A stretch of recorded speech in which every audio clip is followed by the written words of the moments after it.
Vocês percebem como o traidor não tem cara de traidor? Porque ele se faz de amigo. Eles aparentam ser bons, mas no escondido revelam que são maus. Esse tipo de gente, como Judas, glorifica o nome de Deus em público, mas é um diabo no privado. Eles são covardes porque tramam pelas costas e, se precisar, vem de você pra ficar com a vantagem. Os traidores são assim. E aí, como você reagiria se tivesse a oportunidade de revidar a traição? Você seria um Judas ou você seria um Cristo?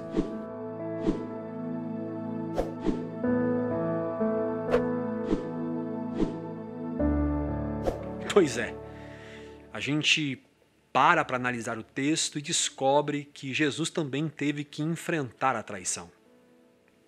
E quando a gente fala de traição, só o tema já nos causa um arrepio na espinha, né? Um frio na espinha.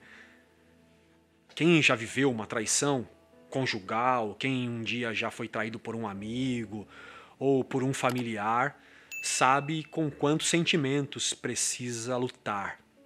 Com quantos sentimentos precisa lidar no dia a dia. Sentimentos como a decepção, como aquele sentimento de raiva, né? Sentimento de ódio, desejo de vingança e outros inúmeros sentimentos ruins, né? Que rondam o nosso coração, que é até difícil da gente descrever. Até porque quando a gente fala de traição, normalmente a traição vem de gente que está muito perto de nós. Está praticamente caminhando conosco. Traição normalmente vem de gente do nosso convívio, gente que come na nossa mesa, gente que nos abraça. E é exatamente que o traidor, geralmente por estar muito próximos a nós, é que a traição dói tanto. A gente sente tanto impacto quando nós somos traídos, porque a traição geralmente vem de quem está muito perto. E é assim que geralmente acontece, né? Jesus foi traído por alguém muito próximo. Jesus foi traído por um dos seus discípulos, aquele que ele escolheu, chamado Judas Iscariotes, com aquele famoso beijo da traição. Judas ele era daquele seleto grupo dos 12 discípulos. E o que é muito curioso é que Judas era o único discípulo da Judéia, sendo que os demais discípulos eram todos da Galileia. Então Judas já era especial. Entre os dois discípulos, por exemplo, haviam dois Judas. Judas Tadeu, que era irmão de Tiago, e Judas Iscariotes, chamados no Evangelho, e sempre que o nome dele aparece nos Evangelhos, aparece Judas, o traidor. Iscariotes, este nome, há pelo menos 3 correntes de pensamentos do porquê Judas é chamado de Iscariotes. O primeiro é que Iscariotes possivelmente vem da palavra latina sicarius, que significa assassino, que sugere que Judas era parte de um grupo mais radical, um grupo judeu mais radical daquela época, conhecido como sicários. Para vocês terem uma ideia, os sicários eram um grupo muito violento. Tinha até entre eles alguns terroristas. Este grupo de judeus lutava contra a ocupação de Roma na Judéia. Mas também existe uma outra linha que diz que Iscariotes sugere que era o nome da família de Judas. Tem uma outra linha também que diz que Iscariotes se refere a apenas o lugar, a terra natal de Judas, Queriote.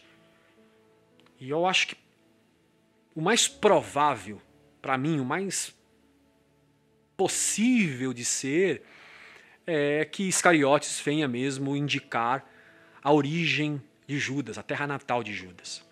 Bom, Judas, no início do seu ministério, junto a Jesus, ele foi escolhido, né, por Jesus como qualquer outro mestre o faz. Jesus, como mestre, escolhe Judas para que ele seja ensinado sobre a lei de Deus, sobre os princípios de Deus. Mas no caso de Jesus, diferente dos outros mestres, os discípulos que Jesus chamou, eles são chamados apenas como meros alunos. Jesus se faz amigo íntimo deles. E isto o próprio Jesus disse no Evangelho de João, capítulo 15, verso 15. Eu não vos chamo de servos, de alunos, eu vos chamo de amigos. E não estamos falando de uma amizade como um coleguismo, uma amizade de fim de semana, de pizza, de guaraná, de churrasco, numa sexta ou num sábado apenas. Não. Eu estou falando de uma amizade de gente que anda junto, que come junto, que dorme junto. Isto é, vivem praticamente, integralmente juntos. Eles praticamente se tornaram uma família e Judas fazia parte disso. Então você imagina uma traição como essa? Claro que não. A gente coloca no coração que seremos traídos por alguém distante. Nunca nós vamos imaginar que o traidor seria um amigo íntimo. A gente não coloca isto, nem cogita uma situação dessa. Bom, mas pelo menos deveria ser assim.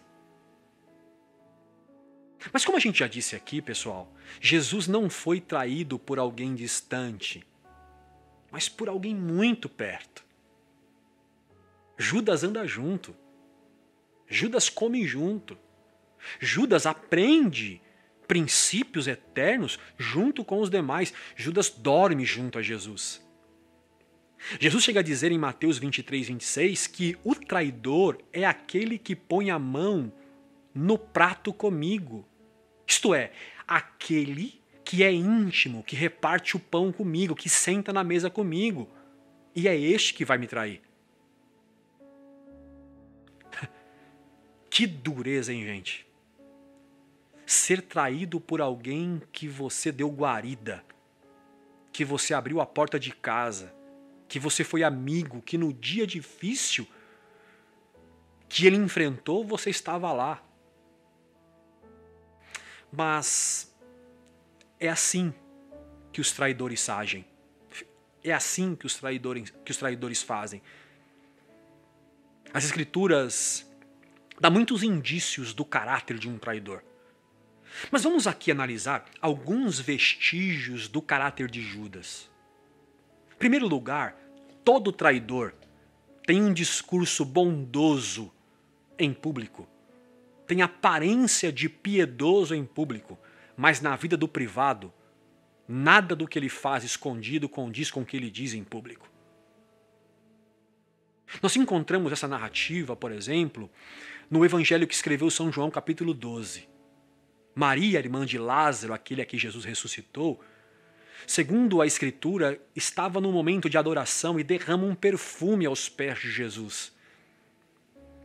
Aí o texto vai nos dizer que o tal de Judas, o traidor, reclama porque que Maria está desperdiçando, olha isso aqui, aquele perfume aos pés de Jesus, por que ela não vendeu e deu aquilo aos pobres? Só que no verso 6 do capítulo 12, o texto vai nos dar um detalhe. Diz que Judas disse isso não é porque ele cuidava de pobre, mas porque ele roubava o dinheiro da bolsa de Jesus. Judas é o tipo hipócrita, é um religioso de palco, posa de espiritual, mas em casa é covarde, é abusador, é falso. Esse tipo de gente, como Judas, glorifica o nome de Deus em público, mas é um diabo no privado. Então, o meu convite aqui dizendo isso é para que você tenha muito cuidado, coloque as suas barbas de molho. Porque você precisa entender que a pessoa, você precisa observar na realidade se o que a pessoa está dizendo na rua, ela é em casa. Olha como Judas se apresenta espiritual. Por que não deu isso aqui aos pobres? Nossa, que piedade de Judas! Isso nos ensina que quem muito impõe ou faz de tudo para demonstrar uma espiritualidade, na realidade é só mais um lobo que se acha ovelha de Jesus. Então, tome muito cuidado, porque os traidores não são no oculto o que eles são em público. Em segundo lugar, as Escrituras vão nos dar um vestígio de traidor, dizendo que todo traidor, primeiro ele trama pelas costas. Depois que ele consegue uma base, depois que ele consegue um grupo ao seu favor, ele cria coragem para encarar de frente o traidor. O Evangelho de Lucas vai nos dizer que Judas procurou os líderes religiosos e os líderes políticos para eles discutirem como fariam para entregar Jesus. Olha como é que Judas é covarde. Porque todo covarde trama pelas costas primeiro. Todo traidor cria uma estratégia com outros homens para saber como fará para executar o plano. Veja a covardia de Judas. Ele ainda continua sorrindo na mesa com Jesus. Come com Jesus. Mas está tramando pelas costas de Jesus. Vocês percebem como o traidor não tem cara de traidor? Porque ele se faz de amigo. Já dizia Victor Hugo, um amigo pela metade faz da outra metade um traidor. Judas é um traidor covarde porque ele trama pelas costas. E em terceiro lugar, todo traidor é amante da vantagem. Todo traidor quer tirar vantagem de alguma coisa. Porque no fundo, toda traição é fruto de alguém que quer se dar bem em cima de alguém. Segundo Lucas capítulo 26, Judas perguntou aos líderes que ele estava ali tramando para entregar Jesus e perguntou assim: o que vocês vão me dar para que eu entregue Jesus para vocês? Aí eles responderam: nós vamos dar a você 30 moedas de prata, que era uma mixaria. Tanto que as 30 moedas de prata deu para comprar um campo para fazer um cemitério. Não servia nem para plantio. Olha isso, gente. Que coisa bizarra. Judas está preocupado no quanto ele vai ganhar. Ele está preocupado nas vantagens. O traidor quer se dar bem. Para Judas, dinheiro, sucesso, fama são mais importantes do que um amigo. Todo Judas, para todo traidor, o status é mais valioso do que o coração de um amigo. Gente assim como Judas anula quem tiver que anular para se dar bem, para ficar com a melhor parte. É por isso que eu acho o coração de Abraão, por isso que Abraão era amigo de Deus. Porque Abraão, olha essa história aqui. Em Gênesis capítulo 13, a história do Gênesis vai nos contar que houve um problema entre Abraão e o seu amigo Ló, que por sinal eram parentes. Mas na realidade o problema não foi nem entre eles, foi entre os servos deles. Porque os servos não conseguiam se entender mais. A parceria ficou insustentável. Olha o coração de Abraão. Ao invés de Abraão, no divórcio, na separação, tirar vantagem sobre o seu amigo, olha o que Abraão diz. Abraão olha para Ló e diz assim: ó Ló, já que a gente não consegue continuar junto, faz o seguinte, escolhe a terra que você quiser. Abraão não quer tirar vantagem sobre Ló. Porque Abraão não tem coração traidor. Porque os traidores são egoístas. Fazem como Judas, eles tiram vantagem, e a máxima vantagem que puder. Se tiver que fazer uma divisão aqui, a melhor vantagem ou a maior vantagem será minha. Você que fique com o resto. Você que fica com o ônus. Porque eu vou dar um jeito de ficar com o bônus. Esse é Judas. Um crente que gosta de poder, de dinheiro, de status, de popularidade. Gente como Judas trai. Sabe por quê? Para não ter que dividir o seu espaço ou o espaço que ele conquistou com alguém. Então é isso, gente. Os traidores são assim. Eles aparentam ser bons, mas no escondido revelam que são maus. Eles são covardes, porque tramam pelas costas. E se precisar, vem de você para ficar com a vantagem. Aí você pode estar me perguntando, mas Helder, está dizendo tudo isso por quê? Eu estou dizendo tudo isso, eu mostrei aqui o Judas, mas eu não estou aqui para falar do Judas. Porque o Judas não é padrão para nós. Judas, na narrativa bíblica, na história de Jesus, é apenas uma constatação. Mas é bom a gente destacar que se você tem alguma das características de Judas, eu te convido a se arrepender hoje. A se tornar uma nova criatura em Cristo Jesus. Talvez você ouviu eu dizendo sobre Judas e esteja pensando, puxa, meu coração é assim. Arrependa-se hoje. Deus tem uma nova vida para você. Porém, não é de Judas que eu vim falar. Porque o Judas não é a estrela aqui.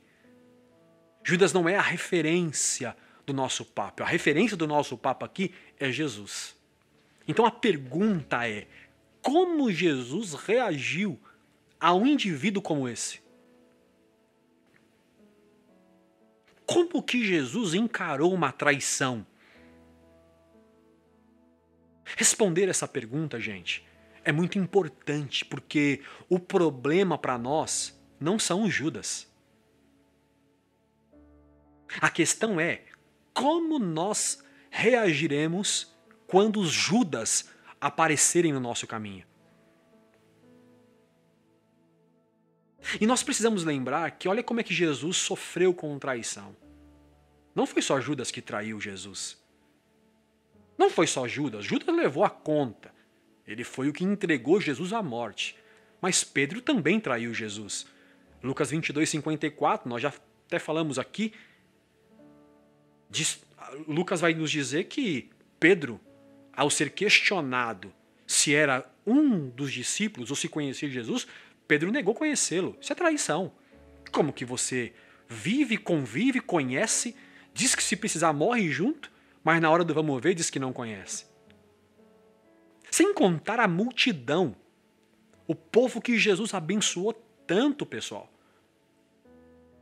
que ao serem questionados sobre qual preso soltar, o povo grita, solte Barrabás e crucifiquem a Jesus. Entre um homem justo e um criminoso, a multidão escolheu um criminoso. Parece que essa história vai se repetindo ao longo das eras, né? Mas, então fica uma pergunta para nós, de muitas. E aí? Vamos lá. Como você reagiria se tivesse a oportunidade de revidar a traição? Você seria um Judas? Ou você seria um Cristo? Nós já dissemos aqui o que os traidores, o que Judas costuma fazer. Mas e Cristo? Cristo, em primeiro lugar, ele não retribui jamais a maldade que recebeu. Gente, ser tentado a dar o troco faz parte da nossa natureza. Ser conduzido ao perdão faz parte do novo nascimento.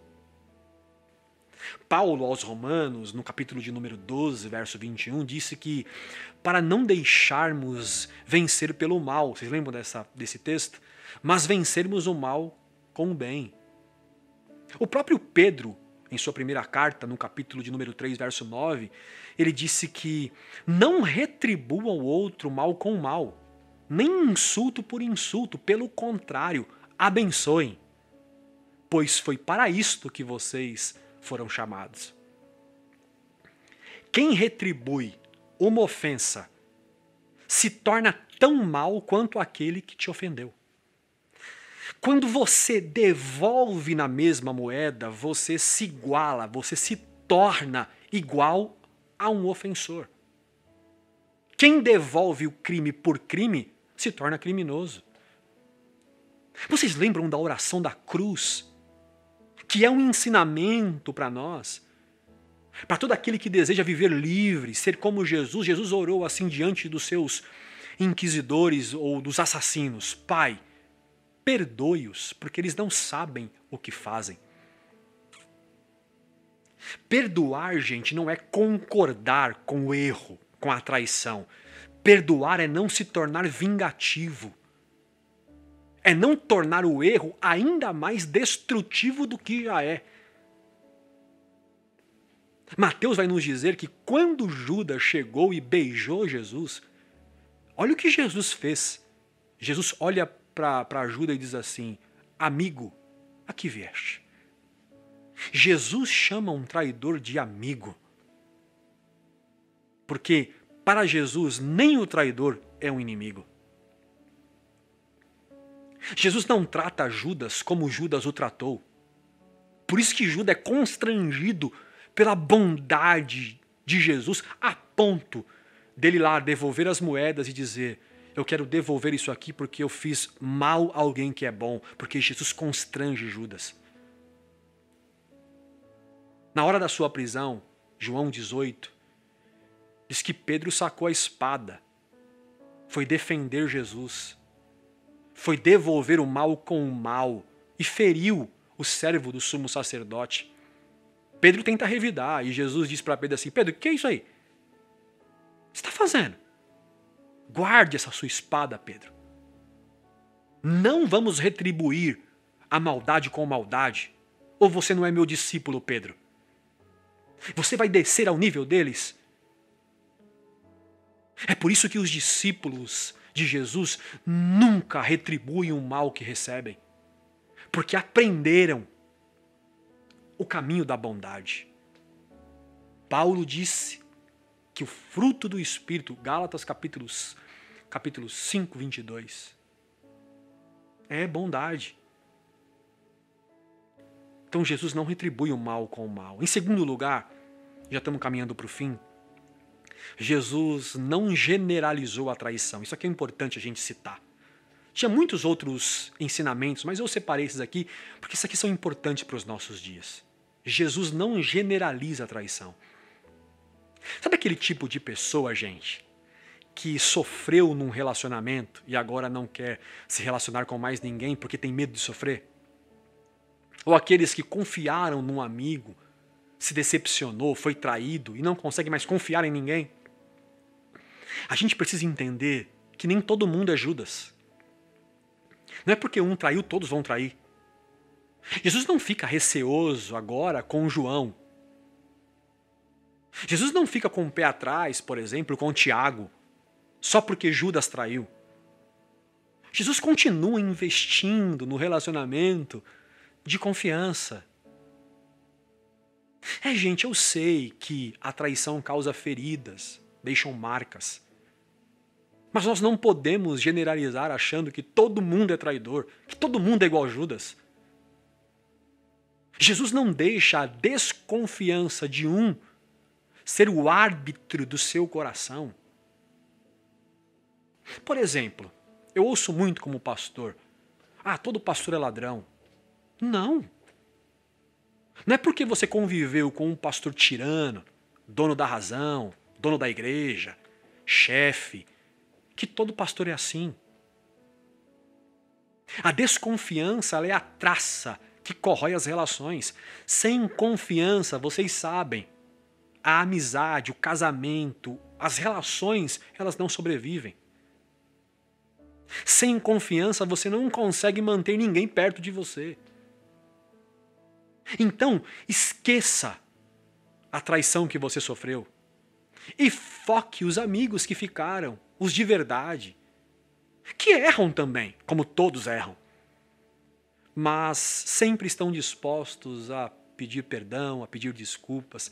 São aqueles amigos que às vezes são frágeis, mas que, independente do que aconteça, estão ali. Então esqueçam os traidores, esqueçam as traições, perdoe, siga. Por quê? Porque não tem como mudá-los. Traidor, gente com um coração egoísta, os traidores, os Judas, não tem muito o que fazer. Na mesa da ceia, por exemplo, Jesus olhou para Judas e disse assim, ó, Judas, vai fazer o que você tem para fazer. Levanta e vai. Vocês percebem que Jesus não perde tempo convencendo Judas a não fazer? Jesus não fica convencendo Judas, Judas, não faz isso não. Não. Vai, Judas, levanta e vai fazer o que você tem que fazer. Porque não adianta, quem quer fazer, vai fazer. Toda traição é fruto de um sopro diabólico. Quem trai demoniza suas ações. A Bíblia diz que entrando Satanás no coração de Judas, Judas o traiu. Então não tem o que fazer. Quem quer fazer, quem fez pacto com a maldade, por mais que você faça o bem, Jesus só fazia o bem a Judas. Mas mesmo assim Judas preferiu vendê-lo, vender o próprio amigo. Então deixa os traidores, deixem eles irem. Aproveite os amigos que ficaram. Semana passada eu conversava com um amigo, a gente batia um papo, André Della Creche, ele me falou algo muito interessante. Ele disse assim, Elter, a vida tem ciclos. E as pessoas que ficam em todos os ciclos são estas que valem a pena. São essas que são amigos de verdade. Aí eu disse assim, é isso. Amigos não selecionam temporada. Amizade não é turismo. Amigos ficam. Sabendo dos seus erros, sabendo das suas falhas, das suas limitações, eles ficam porque são amigos. Bom, a verdade por detrás de toda essa história é que gente má, gente ruim, não pode determinar quem nós somos. A maldade dos outros não pode gerar maldade em nós. Então, diante do mal, diante das traições, não seja um Judas, seja um Cristo. Ande no caminho do bem. Não retribua o mal e nem generalize a maldade. Porque quem trilha pelo caminho do mal se demoniza. Mas quem trilha pelo caminho do amor diviniza a vida e diviniza as relações. Então, eu termino dizendo para vocês o seguinte, não seja um Judas, seja um Cristo. Porque no final, Judas morre, mas Cristo ressuscita.